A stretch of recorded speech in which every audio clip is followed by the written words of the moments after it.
ಎಲ್ಲರಿಗೂ ಇವತ್ತು ಹೈಡ್ರೋಪೋನಿಕ್ ಈಗ ಸೈಕಲ್ ಟೈಮರ್ ತರಿಸಿದ್ದೆ. ಸೊ ಅದು ಬಂದಿತ್ತು. ಸೊ ಇದು ಹೆಂಗಪ್ಪ ವರ್ಕ್ ಆಗುತ್ತೆ ಅಂದ್ರೆ, ನೀವು ಹೈಡ್ರೋಪೋನಿಕ್ ಬೇರೆ ಯಾವ್ದಾರ ಕಂಪ್ನಿ ಇನ್ಸ್ಟಾಲ್ ಮಾಡಿರೋದು ನೋಡಿದ್ರೆ ಅಫಿಷಿಯಲ್ ಗಂಟೆಗೆ ಒಂದ್ಸಲಿ ಅಥವಾ 5 ಸೆಕೆಂಡ್ ಅಥವಾ 10 ಸೆಕೆಂಡ್ ಅಷ್ಟು ಆನ್ ಆಗುತ್ತೆ ಮೋಟ್ರು. ಸೊ ಅವಾಗ ಆನ್ ಆದಾಗ ಸ್ಪ್ರೇಗಳು ಸ್ಟಾರ್ಟ್ ಆಗುತ್ತೆ, ನೀರ್ ಬರುತ್ತೆ ಆ ಸ್ಪ್ರೇ ಇಂದ.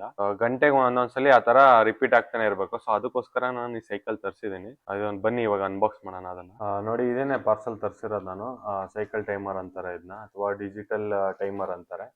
ಸೊ ಇದು ಸಿಂಪಲ್ ಆಗಿ ಐತೆ, 3 ಬಟನ್. ಸೊ ಇದು ₹1,000 ಆಯ್ತು ಆನ್ಲೈನ್ ಅಲ್ಲಿ ತರಿಸಿದ್ದೆ ನಾನು. ಸೊ ನಾವು ಎಷ್ಟು ಗಂಟೆ ಆನ್ ಆಗಿರ್ಬೇಕು, ಎಷ್ಟು ಗಂಟೆ ಆಫ್ ಆಗಿರ್ಬೇಕು ಅಂತ 99 ಮಿನಿಟ್ ವರ್ಗು ಕೂಡ ಸೆಟ್ ಮಾಡಬಹುದು. ಸೊ ನಾವು 5 ಸೆಕೆಂಡ್ಸ್ ಕೂಡ ಸೆಟ್ ಮಾಡಬಹುದು, ಅಥವಾ ಮಿನಿಟ್ಸ್ ಅಲ್ಲಿ ಕೂಡ ಸೆಟ್ ಮಾಡಬಹುದು. ಅವರ್ಸ್ ಅಲ್ಲಿ ಸೆಟ್ ಮಾಡಕ್ ಆಗಲ್ಲ. ಸೊ ಸಿಂಪಲ್ ಆಗಿದೆ, ಚೆನ್ನಾಗಿದೆ. ಸೊ ಸಾಕು ಹೈಡ್ರೋಪೋನಿಕ್ ಅಂತ ಹೇಳಿ ಇದನ್ನ ತರಿಸಿದ್ದು. ಸೊ ಇದಿಷ್ಟು ಇವತ್ತಿನ ವಿಡಿಯೋ. ಮುಂದಿನ ವಿಡಿಯೋ ಸಿಗೋಣ. Tata bye bye.